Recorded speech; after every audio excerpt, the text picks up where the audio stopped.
17-18ला नंदुरबारकडे तिकडे पाऊस जाणार आहे म्हणून उत्तर महाराष्ट्रातल्या शेतकऱ्यांनी, चारही जिल्ह्यातल्या शेतकऱ्यांनी हा अंदाज लक्षात घ्यायचा. आणि हा परतीचा पाऊस आहे आणि परतीचा पाऊस काय करतो, सगळ्याला झोडपून काढतो म्हणून हे लक्षात घ्यायचा. याच्यानंतर आता हे झालं परतीचा. मग याच्यानंतर परत शेतकऱ्याला माझी विनंती आहे की तुम्ही काय करा, 18च्या नंतर काय काय भागात थोडं उघड भेटणार आहे, पण त्याच्यानंतर काय होणार आहे, 24 तारखेच्या नंतर म्हणजे 25, 26, 27 तारखेच्या दरम्यान परत राज्यात पावसाचं वातावरण तयार होणार आहे म्हणून हे देखील अंदाज लक्षात घ्यायचा. पण सर या 18च्या नंतर या 2-3 दिवसाचा जो 5 दिवसाचा कालावधी त्या दिवसात सूर्यदर्शन राहणार का? हा, 18 ते 23च्या दरम्यान सगळ्यात जास्त चांगलं सूर्यदर्शन काय होईल, विदर्भात भेटणार आहे. म्हणजे विदर्भात, पूर्व विदर्भ, पश्चिम 5 ते 11 जिल्ह्यामध्ये जरा चांगलं सूर्यदर्शन होईल.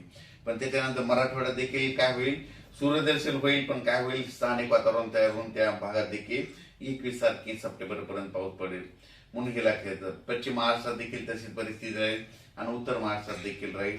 आणि राहिला प्रश्न आता म्हणजे तेलंगणा, आंध्र प्रदेश आणि कर्नाटक, ते शेतकऱ्याचे मला फोन आले की आमच्या परिसराची काय परिस्थिती.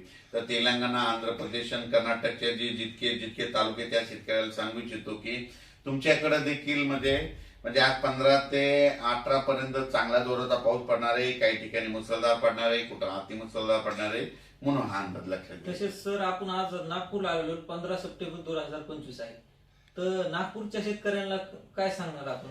तर आज या ठिकाणी नागपूरकडे आल्याच्या नंतर नागपूर भागातल्या नागपूर, वर्धा, भंडारा, गोंदिया, चंद्रपूर, यवतमाळ या शेतकऱ्याला सांगू इच्छितो की आणखीन म्हणजे आज देखील नागपूरकडं रात्रीच्याला काही ठिकाणी दुपारनंतर, काही ठिकाणी रात्रीच्याला जोराचा पाऊस आणखीन 3 दिवस या पूर्व विदर्भात पडणार आहे म्हणून ह्या पूर्व विदर्भातल्या शेतकऱ्यांनी हा अंदाज लक्षात घ्यायचा. नागपूरकडे सूर्यदर्शन कधी राहणार?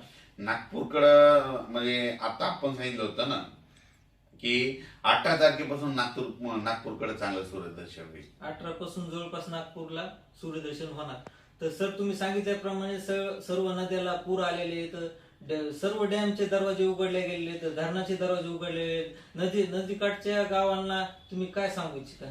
तर आपण एकदा त्या बंधाऱ्यावर एक अंदाज दिला हा, होता, त्या ढालेगावच्या बंधाऱ्यावर तिथून आपण सक्सेस काय म्हणलो होतो की बंधाऱ्यावरून सांगितलं होतं की ह्या 13 तारखेला अहिल्यानगरकडं म्हणजे बीड जिल्ह्यात अहिल्यानगर कडं खूप पाऊस पडत आणि 1.25 लाखानं पाणी सुटेल असं तिथं आपण भाकीत केलं होतं. आणि तसं पाणी सुटलंय. आणि त्याच्यानंतर आपण एका ठिकाणी विहिरीच्या पाणी पूजनाचा कार्यक्रम केला होता. ते लाडजवळगावचे शेतकरी केवळ म्हटले सगळ्या महाराष्ट्रात पाऊस पडला आणि आमच्या लाडजवळगावात पडला नाही. मग त्यांना तिथून काय केलं, अभ्यास केल्याच्या अंती त्यांना म्हटलं तुम्ही काही चिंता करू नका. आणि तिथं इतका पाऊस पडला, आता त्यांचे मेसेज आले, ते तळ देखील भरलं, ते विहिरीचं ज्या पूजन केलं ना त्या विहिरीच्या लेवल पाणी आलंय. आणि त्या शेतकऱ्यांनी मला तिथं आता पूजनासाठी बोलवलं. आणखीन इथून नागपूरहून 4-5 दिवसात इकडल्या भागात मी मुक्काम आहे आणि इथून गेल्याच्या नंतर मात्र तिकडं पूजनासाठी जाणार आहे.